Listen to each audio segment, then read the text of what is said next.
Hello kabayan! Always think positive! Hello po. Ayan. Good evening na, pero maliwanag pa sa labas. Kasi 6:05 na, pero may araw pa. Kasi nga, di ba, malapit na yung mag-summer dito, kaya yan.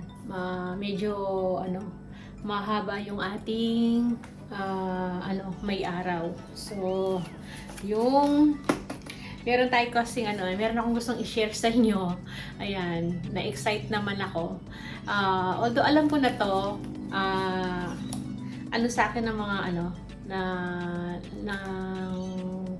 panganay ko tsaka ni Mr. So yun, paano daw nila sa akin to, early Christmas gift. Yan. So, nag-effort yung dalawang mag-ama. So, ito yung dapat i-gift nila sa akin sa Christmas, pero napaaga na dahil nga available na siya. Tapos in-order pa nila to kasi nung pumunta sila sa store, hindi daw available tong kukunin nila, kaya halos hindi ko lang kung a month nilang hinintay ito o 3 weeks lang, hindi ko alam eh.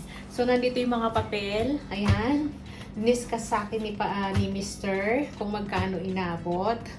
So alam niyo na, syempre makikita niyo na dyan sa aking thumbnail, yan sa title natin na unboxing tayo ng iPhone 15 Pro Max. Ayan, 1 terabyte siya. O, di ba? Kasi yung dati kong ginagamit, ayan, last year lang yan, nakaka 1 year pa lang yan, yung ginagamit natin. Ito yung lalagyan niya. iPhone 13 Pro Max naman siya. So, ang mangyayari, kaya, bigla nila akong, in-upgrade yung aking phone kasi si panganay, tapos na yung phone niya, so kukuha dapat siya ng bagong phone, kaya lang ayaw naman niya yung iPhone 15. So gusto niya iPhone 13 Pro Max lang. Yung sa akin iPhone 13 Pro Max yan yung ginagamit natin. 1 year pa lang yan. Tapos yun nga, nakipag-deal siya kay papa niya na yung nga, kukuha ng iPhone 15 pero ako ang gagamit. O, di ba? Syempre, sino ba namang hindi tatanggi pa ba ako na bago yung ang gagamitin ko. Basta itong iPhone 13 mapupunta kay panganay. So, syempre, gusto ko na, di ba?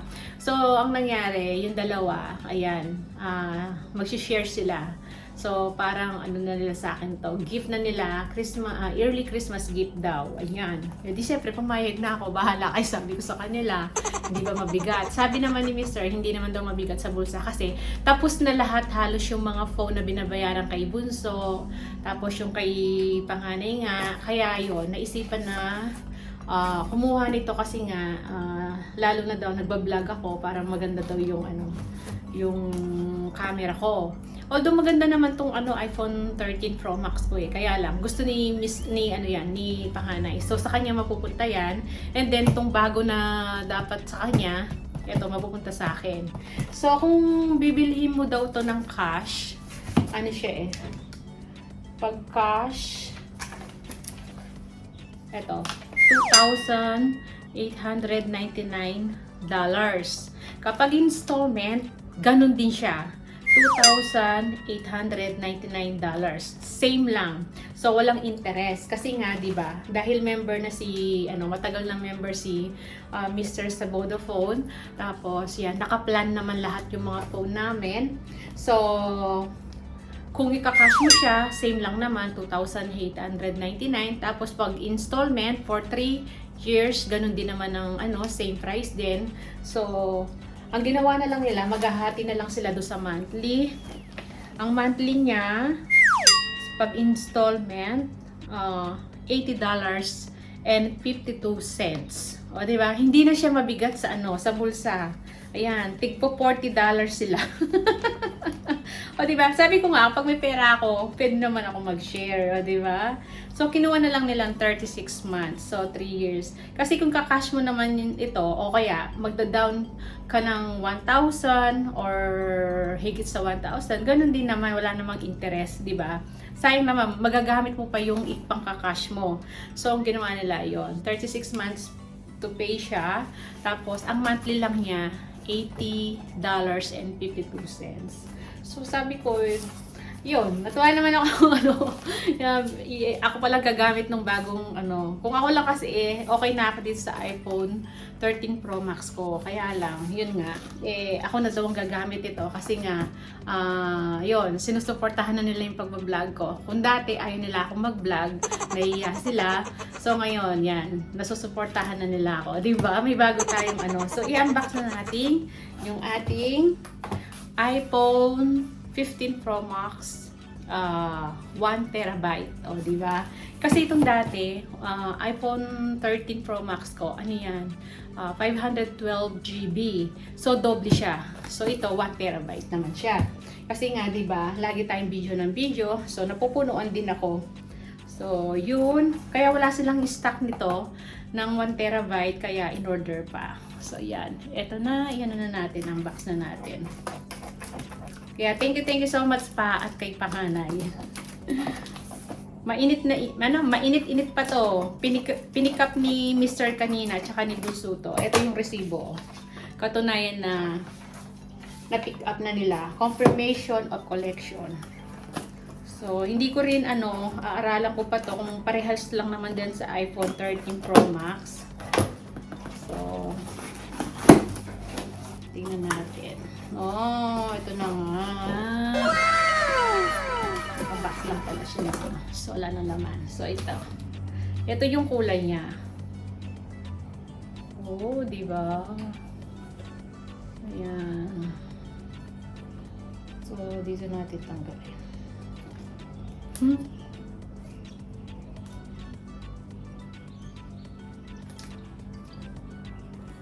So, meron tayong gagamitin na bagong phone uli. So, yung iPhone 13 ko na yan. Ano pa lang yan? 1 year old.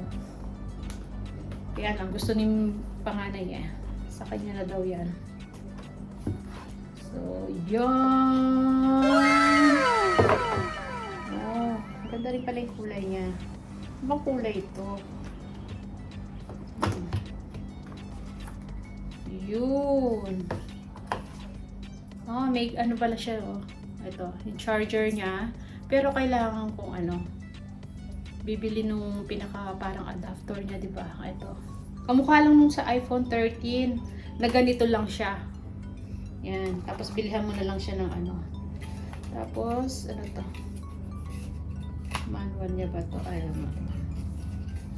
So, yan. So, ito na. Ito yung pinakalikod niya. Tapos, so magta-transfer na naman ako ng mga ko niyan. Dito, yung ko, ayan.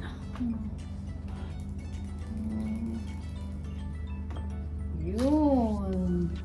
Kasya. Dito ko. Okay din pala. Pwede rin ko pala. Magagamit ko pa tong aking lalagyan. Ito.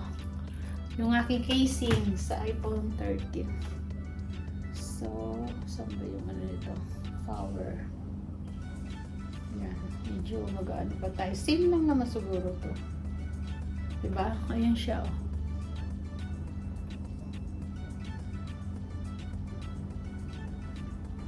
Yun. Ayan siya. So, ano to? iPhone 15 Pro Max, 1 terabyte. So, yan. Ito na naman yung natin. Aaralin ko na naman to. Siguro, tingnan lang natin yung mga nandito sa niya. Ayan. Hello. Yan. Ang oras niya, 8:16. Hindi pa nakaayos. 6, pa lang. Yan. English. Select your country. Siyempre, Australia. Dito tayo kasi sa Australia. Saan may Australia? Ayun. Setting language. Oh. Okay. Continue. Quick start. Set up without another device. So, yan siya, oh. O, diba? So, papatransfer ko pa yung mga ano dito. Yung mga nandyan ko sa iPhone 13 natin para magamit ko siya. Tapos, siya naman, ibibigay ko na kay panganay. So, back lang na. So, eto na nga pala. After 4 to 5 hours, nailipat na yung aking mga apps saka data dito sa bago nating iPhone 15 Pro Max. So, eto yung iPhone 13 Pro Max natin. Ayan. Tingnan natin yung dati ko. 'Di ba? Parehas na parehas. Buburahin na lang ni panganay yung dito daw. Siya nang bahala. I-delete na lang to. Tingnan natin yung dati kong ano. Yung storage natin. iPhone storage. Tingnan nyo, oh, puno, 'di ba? 512 GB na yan. Ayan. O, puno siya. So, ito, na-transfer na dito. Ito na yung ating bagong iPhone 15 Pro Max. Ayan. So, tingnan natin settings. Dahil, ano na to, diba? 1 terabyte. So, ayan na siya. O, diba? 1 terabyte na siya. So, may kalahati pa tayo. 528.47 GB ang natitira. So, 'di ba? Half. Talagang napupunuan ako dito nga, oh, napuno siya dito sa ano ko, 512 GB. Kasi nga lahat video. Hindi ako nakakapag transfer kasi. So, yan na. So, ito, i-delete na lang to dito sa iPhone 13 Pro Max kasi gagamitin na ni panganay to. Tapos, ito na yung akin. So, yan, 'di ba? 1 terabyte yan. So, ayan na siya. Nalipat na lahat. No, diba? So, yan lang. Ganyan muna. Ayan. O, diba? Ito yung kulay niya. Ayan. May mga ibang kulay ito eh. Pero, may blue. Hindi ko alam kung black o white pa yun. So, ito na lang. Ito na lang daw yung original na piniling kulay nila, Mr. So, ito yung kanyang accessories. Ito. Ayan. Tapos, bibilhan pa ni Mr. ng to. Yung kanyang dito, oh. Ano bang tawag dito? Yung screen protector. Ayan. So, yun. Ganun siya. So, kung ikakas mo nga siya, same lang dun sa pag in-installment mo, 'di ba? So yan, unbox na natin. So yan, thank you so much. Ito na yung ating iPhone 15 Pro Max 1 terabyte, 'di ba? So yan, share ko lang sa inyo. Yan, maraming salamat. Kita-kita na lang tayo sa susunod na video. See ya.